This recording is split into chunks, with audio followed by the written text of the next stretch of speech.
नमस्कार साथियों, कैसे हैं आप सब। उम्मीद करते हैं आप सब बहुत ही अच्छे होंगे। तो मेरा नाम है हर्ष कुमार और स्वागत करता हूं आपके अपने YouTube चैनल मेंस बाबा के ऊपर। साथियों, रिसेंटली भारत सरकार के द्वारा लॉन्च किया गया है यूरिया गोल्ड। ये बहुत इंपॉर्टेंट टॉपिक है, इससे सवाल बन सकता है प्रीलिम्स के अंदर में। और यूरिया के ऊपर में, फर्टिलाइजर के ऊपर में यूपीएससी जो है प्रीवियस ईयर में प्रीलिम्स के अंदर में क्वेश्चन कर चुका है। तो हो सकता है कि इससे सवाल आ सकता है और नहीं भी। तो ये एक इंपॉर्टेंट टॉपिक है, इसलिए इसे हम लोग देखेंगे। इससे पहले मैंने नीम कोटेड यूरिया यानी नैनो यूरिया के बारे में बता रखा है अपने चैनल के ऊपर में। जिसने वो वाली वीडियो नहीं देखी है उसको देखिएगा, क्योंकि उस यूरिया से ही हम लोग कंपेरिजन करेंगे इस यूरिया के बारे में और जानेंगे डिफरेंस क्या है दोनों के अंदर में। और यूरिया की कंप्लीट जानकारी दूंगा आपको इस वीडियो के अंदर में। पर मैं चाहता हूं एक बार आप प्लीज वीडियो को लाइक, चैनल को सब्सक्राइब और शेयर कर दे, ताकि यह जानकारी आपके दोस्तों तक भी पहुंच सके। तो इंपॉर्टेंट रहेगा साथियों, जीएस पेपर 3 से Indian agriculture science and technology का भी पार्ट है, गवर्नमेंट पॉलिसीज का भी पार्ट इसका समझ सकते हैं जीएस पेपर 2 से भी। तो आइए कॉन्टेक्स्ट की बात कर लेते हैं। तो कॉन्टेक्स्ट में लिखा गया है कि प्राइम मिनिस्टर ऑफ इंडिया, प्रधानमंत्री, भारत के प्रधानमंत्री के द्वारा लॉन्च किया गया है यूरिया गोल्ड, जो एक फर्टिलाइजर है। जो किसके द्वारा डेवलप किया गया साथियों? स्टैंड ओट एक संस्था है जिसका नाम है राष्ट्रीय केमिकल एंड फर्टिलाइजर लिमिटेड। जी हाँ साथियों, याद रखिएगा, ये बहुत इंपॉर्टेंट चीज है कि किसके द्वारा यूरिया गोल्ड लॉन्च किया गया है। तो यूरिया गोल्ड डेवलप किया गया है राष्ट्रीय केमिकल एंड फर्टिलाइजर लिमिटेड के द्वारा, जो एक स्टेट गवर्नमेंट की क्या है, संस्था है। Urea gold is basically a kind of urea. Urea gold जो है एक बेसिकली क्या काइंड है, यूरिया का है, which is a fortified by with sulphur. जैसे मैंने क्या कहा कि नीम कोटेड यूरिया की अगर हम लोग साथियों बात करते हैं, नीम कोटेड यूरिया की, तो नीम कोटेड यूरिया का मतलब क्या है कि जो यूरिया है उसके ऊपर में जो कोटिंग की गई है वो नीम से की गई है। ओके, उसी प्रकार जब हम यूरिया गोल्ड की बात करते हैं ना, तो ये ऐसा नहीं है कि इसमें जो कोटिंग किया गया है वो किसी सोने का किया गया है, नहीं, इसमें सल्फर की कोटिंग की गई है। और अप्रोक्सीमेटली इसमें 37% नाइट्रोजन है, प्लस क्या है आपके पास 17% सल्फर। तो इसलिए इसका नाम है यूरिया गोल्ड, क्योंकि इसमें जो कोटिंग की गई है वो सल्फर से की गई है। जहां पर नॉर्मल यूरिया सिर्फ कंटेन करता है 46% ऑफ नाइट्रोजन ओनली। तो इसमें एक एडिशन किया गया है, दैट इज सल्फर। और सॉइल के अंदर में सल्फर की इंडिया में बहुत ज्यादा डेफिशिएंसी है, जिसको देख के भारत सरकार ने इस प्रॉब्लम को सॉल्व करने का सोचा और उन्होंने लॉन्च किया यूरिया गोल्ड। आशा करता हूं यहां तक आपको यूरिया गोल्ड के बारे में चीजें क्लियर हो गई होगी। अब आइए इसके बात कर लेते हैं ऑब्जेक्टिव्स के बारे में। तो ऑब्जेक्टिव्स है डिलीवर करना सल्फर को किसके साथ, नाइट्रोजन के साथ, यानी नाइट्रोजन के साथ सल्फर को डिलीवर करना कहां पे, इंडियन सॉइल के अंदर में। जैसा कि मैंने आपको अभी स्टार्टिंग वाली स्लाइड में भी कहा कि जो इंडियन सॉइल है उसके अंदर में डिफिशियंसी है किसकी, सल्फर की, जिसके कारण से जो ऑयल सीड्स है या फिर पल्सेस हैं वो अच्छे तरीके से ग्रो नहीं कर पाते हैं। और इससे क्या होता है, हमारा इंपोर्ट बढ़ता है। अब हमारे पास क्या है, हमारे पास जो उत्पादन है अगर वो पर्याप्त मात्रा में नहीं होगा तो हम क्या करेंगे, इंपोर्ट ही ना करेंगे, क्योंकि हमारे मार्केट में उस चीज का डिमांड है। अब इसकी प्रॉब्लम को सॉल्व करने के लिए ही यूरिया गोल्ड को लाया गया। कि उम्मीद ये है कि जो ऑयल सीड है या फिर पल्सेस है उसके प्रोडक्शन में यहाँ पे कुछ इंक्रीजमेंट देखने को मिले। साथ ही साथ ये इंप्रूव करता है नाइट्रोजन यूज इफिशियंसी को, जो यूरिया में नाइट्रोजन यूजेस की जो इफिशियंसी है उसको भी ये सल्फर कोटेड यूरिया जो है उसको इंक्रीज करता है। तो ये बहुत ही अच्छा कदम है भारत सरकार के द्वारा। अब आइए कुछ इश्यूज की बात कर लेते हैं। इशू क्या है कि भारत में जो यूरिया का कंजम्पशन है वो बहुत हद तक बढ़ चुका है। जैसा कि अगर डेटा भी देख पा रहे हो कि अगर हम 2009 से 2010 की बात करें तो लगभग 226.7 मिलियन टन ही हम यहाँ पे क्या करते थे, कंजम्पशन में लेते थे। पर अब वो कितना बढ़ चुका है, 35.7 मैट्रिक टन तक बढ़ चुका है 22-23 के अंदर में। तो यहाँ जो कंजम्पशन का यूरिया का जो कंजम्पशन है उसमें हम लोग को यहाँ पे इजाफा देखने को मिल रहा है। अब यूरिया के कंजम्पशन को लेके भारत सरकार कुछ कंसर्न भी जता रही है। हाँ ठीक है, ये प्रोडक्शन बढ़ा देगा, ये सब चीज ठीक है, लेकिन इसको लेके कंसर्न क्या है, कंसर्न ये है कि पहला आयात जो केमिकल हम फर्टिलाइजर बनाने के लिए साथियों इस्तेमाल करते हैं उसकी हमको इंपोर्ट यहाँ पे देखने को मिलती है। लगभग हम बात करें अगर 5.7 मैट्रिक टन जो लास्ट टाइम यूरिया सोल्ड हुआ था, उसमें से मात्र 7.6 मैट्रिक टन हम लोग ने क्या किया था, इंपोर्ट किया था।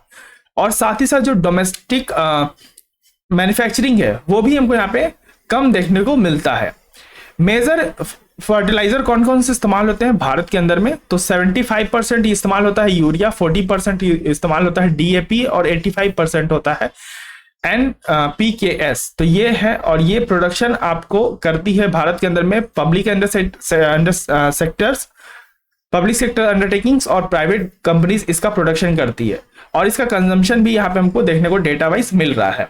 परंतु इस कंजम्पशन, इसके मैन्युफैक्चरिंग के बाद भी जो इंडिया में डिमांड है वो अप्रोप्रिएट रीच नहीं कर पा रहा है पूरे तरीके से, कि हाँ जितना भी यहाँ पे सप्लाई हो रहा है वो अप्रोप्रिएट है डिमांड के अनुसार। तो यहाँ पे एक मिसमैच देखने को हमको मिलता है, जिसके कारण से बचा हुआ भारत सरकार इंपोर्ट करती है यूरिया, ठीक है, किसके अंदर में, ओपन जनरल लाइसेंस के अंदर में। अब ये ओपन जनरल लाइसेंस क्या है, इसे हम आगे वाली स्लाइड में कवर करेंगे। तो इंडिया का कंजम्पशन आप इस तरह मान लीजिए यूरिया के मामले में कि 36 मैट्रिक टन करता है, और जो चाइना है वो 51 मैट्रिक टन करता है। तो एक तरह से आप कह सकते हो कि सेकंड स्थान पे यहाँ पे आ रहा है इंडिया कंजम्पशन के मामले में। ओके, पहला कंसर्न मैंने बताया साथियों कि पहला कंसर्न है इंपोर्ट, कि भारत सरकार बहुत ज्यादा केमिकल इंपोर्ट कर रही है। और इंपोर्ट करने से क्या होगा, वाजिब सा बात है कि इंपोर्ट करने से हमारी कॉस्ट इंक्रीज कर जाएगी। जब कॉस्ट इंक्रीज कर जाएगी तो अल्टीमेटली जो इसका इफेक्ट देखने को मिलेगा वो किसके ऊपर में मिलेगा, हमारे प्रोडक्शन के ऊपर में। तो यहाँ पे एक तरह का कंसर्न साथियों सरकार जता रही है। साथ ही साथ नाइट्रोजन यूज इफिशियंसी का, देखिए अब सल्फर में तो ये बात कहा गया कि इससे नाइट्रोजन यूज इफिशियंसी बढ़ जाएगी, लेकिन ये तो सिर्फ यूरिया गोल्ड के मामले में है साथियों, बाकी चीज में तो नहीं हो। जो बाकी फर्टिलाइजर सरकार यूज करवा रही है खेतों के अंदर में, वो तो जरूरी नहीं है कि उसमें भी यही चीजें हो। तो वहां पे हमको इफिशियंसी देखने को कम मिलती है, 35% ही अप्लाई हो पाता है क्रॉप्स के अंदर में, बचा 65% तो प्लांट्स के लिए अनअवेलेबल है, जिसके कारण से हम लोग को लॉस भी होता है। और इससे एटमॉस्फेयर में अमोनिया गैस भी निकलती है, जिस कारण ये भी एक कंसर्न है। तो भारत सरकार कंसर्न भी इस यूरिया को लेकर, फर्टिलाइजर को लेकर लगातार है। अब बात करते रहते हैं ये इस एनर्जी एफिशिएंसी की, sorry nitrogen use efficiency in India में। तो आप देख सकते हो कि कैसे सालाना वर्ष इसकी इफिशियंसी जो है नीचे की ओर गिरते हुए आपको नजर आ रही है। अब मैंने स्टार्टिंग में बताया कि मैं आपको बताऊंगा ओपन जनरल लाइसेंस के बारे में। तो ये एक प्रकार का लाइसेंस है साथियों, जो एक्सपोर्ट लाइसेंस है, जो गवर्नमेंट के द्वारा इश्यू किया जाता है किसी भी डोमेस्टिक सप्लायर के लिए, ताकि आराम से इंपोर्ट कर सकें। आपको इंपोर्ट एक्सपोर्ट करने के लिए तमाम तरह की लाइसेंस लेनी पड़ती है। तो ये ओपन जनरल एक लाइसेंस है जो सरकार के द्वारा इश्यू किया जाता है। ये एक एक्सपोर्ट लाइसेंस है जहां पे सरकार क्या करती है, ये डोमेस्टिक सप्लायर के लिए इशू करती है। तो आशा करता हूं आपको ये टॉपिक भी क्लियर हो गया होगा। तो यूरिया गोल्ड जो है, इसमें इंपॉर्टेंट क्या है, इंपॉर्टेंट ये है कि इसमें सल्फर की जो मात्रा है उसको यहाँ पे बढ़ाई गई है। सल्फर इसमें कोटेड है, जैसे नीम कोटेड में हम लोग ने क्या किया था कि नीम का कोट किया हुआ यूरिया था, वैसे उसका नाम था नीम कोटेड यूरिया। लेकिन जब यूरिया गोल्ड की बात करेंगे तो कंफ्यूज मत होइएगा, यहाँ पे गोल्ड का कोटिंग नहीं किया गया है, यहाँ पे कोटिंग किया गया है सल्फर का, इसलिए बहुत ज्यादा इंपॉर्टेंट है। आशा करता हूँ ये टॉपिक आपको अच्छे तरीके से क्लियर हो गया होगा।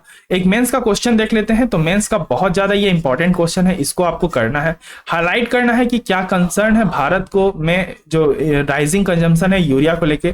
तो मैंने जैसे यहाँ पे दो बताया आपको कि एक तो नाइट्रोजन यूज इफिशियंसी कम है, दूसरा भारत सरकार इंपोर्ट कर रही है जिसके कारण कॉस्ट बढ़ जाएगा। सब्सिडीज को लेके सरकार चर्चों में रहती है फर्टिलाइजर के मामले में। तो आपको जितने भी कंसर्न है, 5-6 कंसर्न एटलीस्ट आपको मेंशन करने हैं इसके अंदर में। और साथ ही साथ ये भी बताना है कि भारत सरकार के द्वारा कौन कौन सा स्टेप लिया गया है जिससे वो यूरिया का कंजम्पशन को कम कर सके। तो नेचुरल पदार्थ की चीजों को बढ़ावा देने के लिए भारत सरकार ने बहुत सारी योजनाएं भी निकाली हैं। तो ये चीजें आप लिखिए। और जो भी मेंस आंसर राइटिंग नहीं करते हैं मेरे बोलने के बावजूद, तो भैया देखो मेरा नुकसान तो आप करोगे नहीं, नुकसान अल्टीमेटली आपका होगा, नंबर आपके कम आएंगे। क्योंकि क्या होता है ना कि जब आप मेंस आंसर राइटिंग करते हो ना, तो आप क्या देखते हो, आप देखते हो कि करंट में भैया क्या चल रहा है, उसके बाद आप स्टैटिक पोर्शन भी देखते हो थोड़ा सा, उसके बाद आप अपना कुछ आइडियाज वहां पे लगाते हो कि हाँ आइडियाज, फिर आप बताते हो किस किस कुछ सॉल्यूशंस बताते हो। तो आप ओवरऑल एक तैयारी कर रहे हो यूपीएससी एग्जाम के लिए। आप सिर्फ पढ़ नहीं रहे हो, आप एक तैयारी कर रहे हो, प्रिपरेशन कर रहे हो। तो ये कंप्लीटली स्ट्रेटेजी आपको मिलती है जब भी आप मेंस आंसर राइटिंग करते हो। तो प्लीज मेंस आंसर राइटिंग कीजिए, बहुत अच्छा है मेंस आंसर राइटिंग। तो आप कीजिए। अगर आपसे ये वाला क्वेश्चन नहीं होता है तो मैं कम्युनिटी पोस्ट पे इस क्वेश्चन का आंसर लिख के डाल दूंगा, पर मैं चाहता हूं पहले आप खुद से इसको ट्राई करिए। बाकी वीडियो कैसा लगा कमेंट बॉक्स में बताइए। वीडियो अगर अच्छी लगी है तो एक बार वीडियो को प्यारा सा लाइक कर दें, चैनल को सब्सक्राइब करें, बेल आइकन प्रेस करें ताकि मेरे लेटेस्ट वीडियोस आप तक जल्दी पहुंच सकें।